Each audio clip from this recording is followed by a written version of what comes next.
नमस्कार, आप सभी का स्वागत आज के सेशन में। आज है दिनांक 2 अगस्त 2023 और हम पुनः उपस्थित हैं द हिंदू एनालिसिस के साथ, जिसमें हम कवर करते हैं उन महत्वपूर्ण टॉपिक्स को जो होते हैं आपके लिए उपयोगी। तो इस क्रम में हमारे पास जो पहला टॉपिक है दैट इज को comfort government efforts to boost infrastructure is yielding results. अब देखो, आप समझो इसमें क्या बातें आपके लिए की गई हैं। पूरा वर्ड बाय वर्ड विश्लेषण मिलेगा जो कि हर एक एग्जाम के दृष्टिकोण से हेल्पफुल होगा आपके लिए। तो इसमें देखो कि कोर कंफर्ट यानी कि जो मूलभूत जो सुविधाएं हैं, और खासकर देखो कि सरकार जो पहले कर रही है बुनियादी ढांचे को बढ़ावा देने के लिए, इंफ्रास्ट्रक्चर को बढ़ावा देने के लिए जो सरकार के प्रयास हैं, जो गवर्नमेंट एफर्ट हैं, वो रिजल्ट्स दे रहे हैं। अब रिजल्ट दे रहे हैं, उसके परिणाम अब आ रहे हैं। आप बोलोगे सर बुनियादी ढांचा क्या है, इंफ्रास्ट्रक्चर क्या है? तो देखो, इंफ्रास्ट्रक्चर का हिंदी बुनियादी ढांचा होता है और अवसंरचना भी होता है। तो इंफ्रास्ट्रक्चर से मतलब है, मान लो आप अपने घर के सामने सड़कें देखते हो, या फिर आपके घर में 24 घंटे बिजली की सप्लाई है, या फिर आपके यहाँ ट्रांसपोर्ट अच्छा है, तो ये सब चीज़ें इंफ्रास्ट्रक्चर में आती हैं, बुनियादी ढांचे में आती हैं, जो बुनियाद हैं, जो आधार हैं आपके लिए। हॉस्पिटल की सुविधा है ना, ट्रांसपोर्ट, अच्छे ट्रांसपोर्ट की सुविधा, कानून व्यवस्था की सुविधा, लॉ एंड ऑर्डर सही से मेंटेन हो रहा है, ये सब क्या है, बुनियादी ढांचे हैं।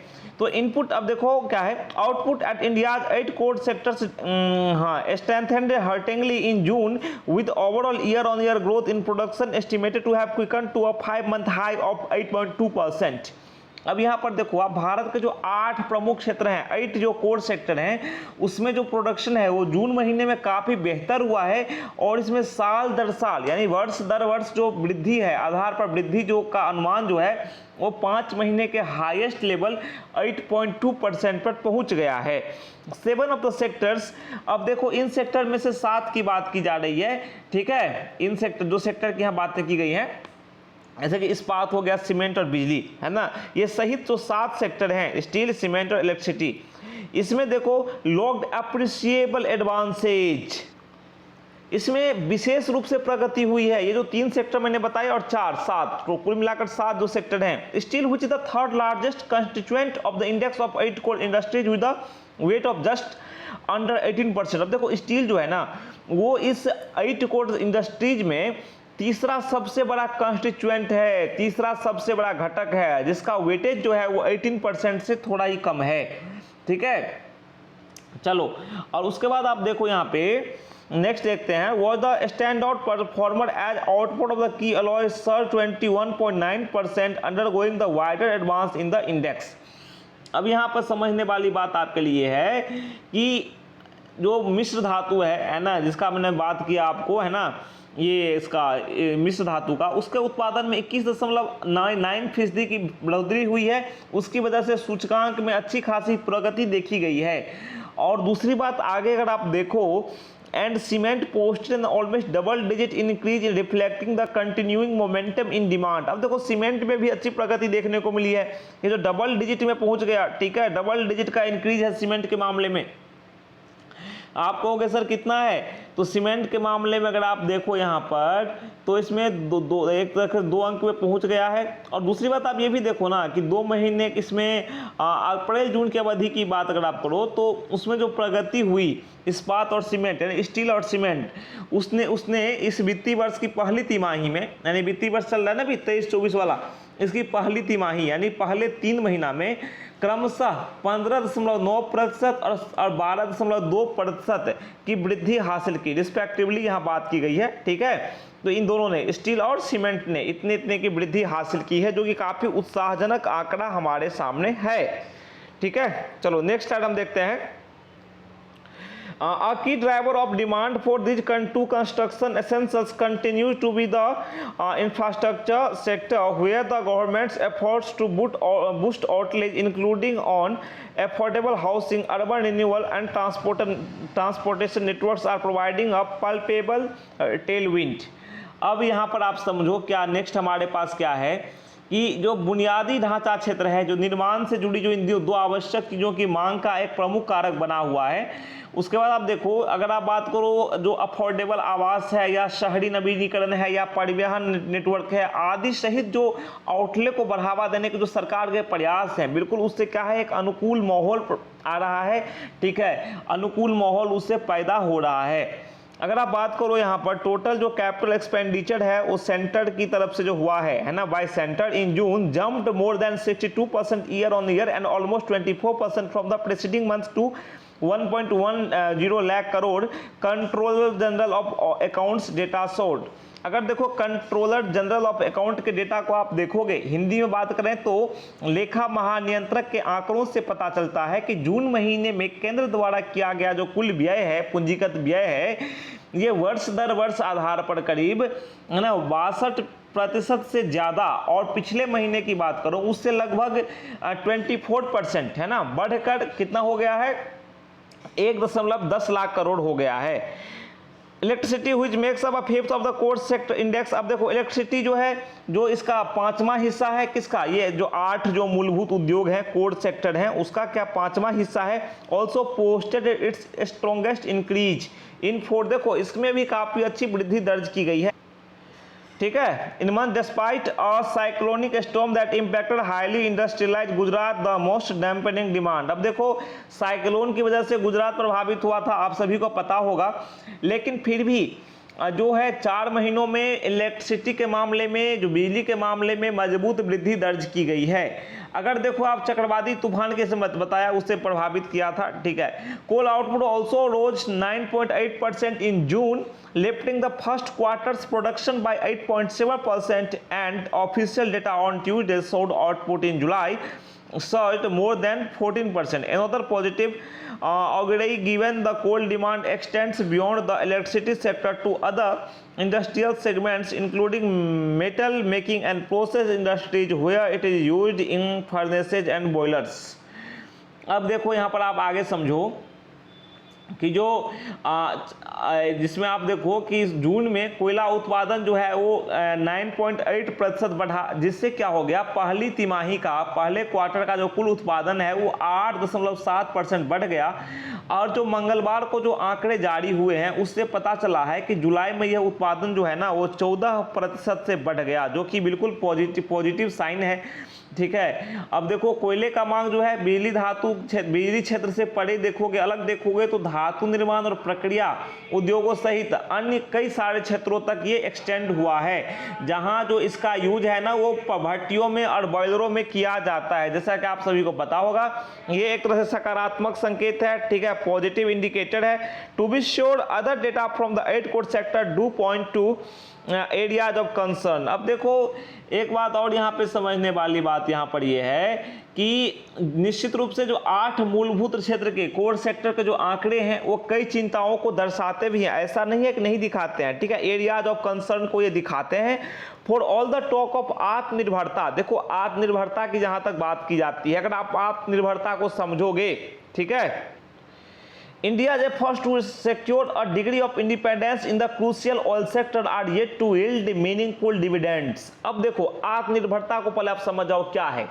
आत्मनिर्भरता है अपने आप पर निर्भरता, किसी दूसरे पर नहीं। तो समझो यहाँ पर कि आत्मनिर्भरता की कितनी चर्चाएं की गई हैं, प्रधानमंत्री जी ने कहा है और भी कई सारे नेताओं ने कहा, यहाँ तक कि जनमानस में लोग आत्मनिर्भरता की बात करते हैं और हम कई मायनों में आत्मनिर्भर हुए भी हैं।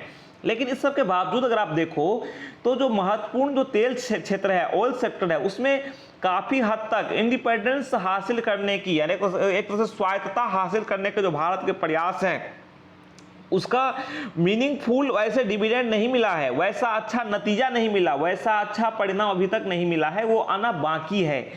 अब देखो भारत जो है, भारत की बात करें अगर, अपने देश की बात कर रहे हैं, तो कंट्री स्टिल हेविली, यहाँ देखो कंट्री मतलब भारत अभी भी क्रूड इंपोर्ट्स पर काफी ज्यादा निर्भर है, कच्चे तेल के आयात पर काफी ज्यादा निर्भर है। क्यों? अपनी तेल जरूरतों को पूरा करने के लिए, भारत की जो तेल जरूरतें हैं उसको पूरा करने के लिए आयात पर काफी निर्भर है। This is best reflected in the fact that crude oil production remained in the doldrums for a 13th straight month, contracting 0.6%, ठीक है। तो इसमें देखो, इससे आप ये समझ सकते हो कि आप इसको मतलब ऐसी स्थिति जो है ना, भारत की निर्भरता जो कच्चे तेल आयात पर काफी ज्यादा है, ये कैसे पता चलता है? ये इस प्रकार से पता चल रहा है कि कच्चे तेल का उत्पादन लगातार 13वें महीने जो है वो मंदी रही है और इसमें 0.6% की गिरावट आई है। Along with refinery products which have the heaviest weight of 28% on the index, crude oil also registered a sequential slide, underlining the difficulties the oil sector as a whole continues to face because of regulatory inconsistencies. अब यहाँ आगे आप समझो कि refinery उत्पाद जो हैं जिनका सूचकांकों में, ठीक है, जिनका सूचकांकों में सबसे अधिक 28% का भारांक है, वेटेज है, अब उसमें देखो उसके साथ कच्चे तेल के प्रोडक्शन में भी क्रमिक एक तरह से गिरावट, कमी देखी गई है, दर्ज की गई है, जो एक तरह से रेगुलेटरी जो विसंगति है उनकी वजह से जो ओवरऑल जो तेल क्षेत्र है, क्रूड ऑयल सेक्टर है, उसमें जो दिक्कतें आ रही हैं उसको बताता है, पता चलता है वो। अब देखो सामने क्या है, policy makers have their task, policymakers have their task cut out to ensure the policy environment remains supportive, especially at a time when global demand remains particularly uncertain। अब देखो नीति निर्माता जो हैं, जो पॉलिसी मेकर्स हैं, उनके सामने क्या चुनौती है, उनके सामने ये इंश्योर करने की रिस्पॉन्सिबिलिटी है कि जो नीतिगत माहौल है, जो पॉलिसी वाला माहौल है, वो अनुकूल बना रहे, और विशेषकर ऐसे समय में जब वैश्विक मांग जो है वो काफ़ी अनिश्चित बनी हुई है, बिल्कुल अनसर्टेन है, इसमें निश्चितता की स्थिति नहीं है, तो ये अनिश्चित बनी हुई है वैश्विक मांग, तो उसमें नीति निर्माताओं को की जिम्मेदारी है वो इन सब पर विचार करते हुए समुचित निर्णय लें, सही तरीके से निर्णय लें। ठीक है, तो आशा है कि आपको ये वाला टॉपिक समझ में आया होगा। अब हम नेक्स्ट टॉपिक की ओर मूव करते हैं।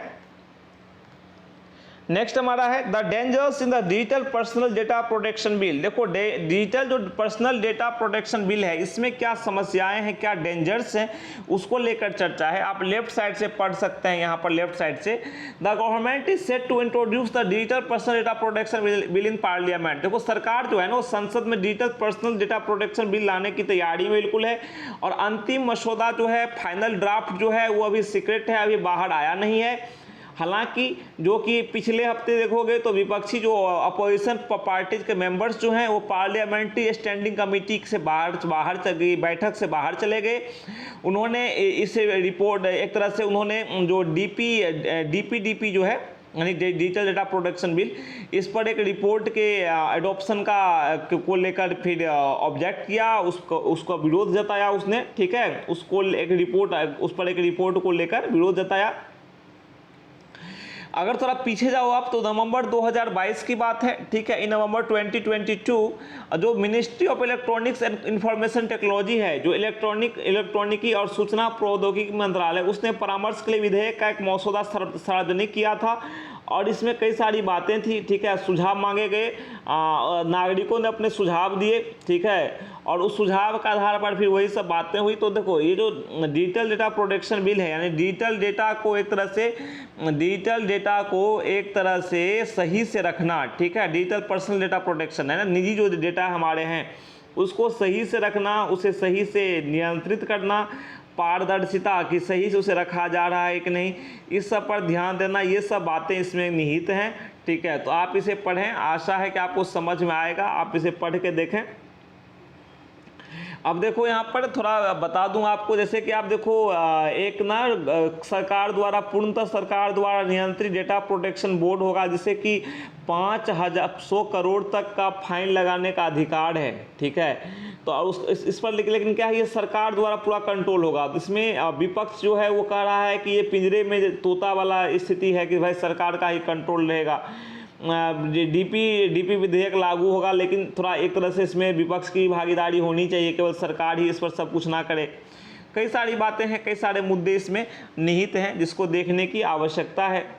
ठीक है ना, तो फिर 2 टॉपिक हमने डिस्कस किया, थोड़ा ब्रीफ में मैंने आपको बता दिया, आप इसे पूरा पढ़ें, आशा है समझ में आएगा।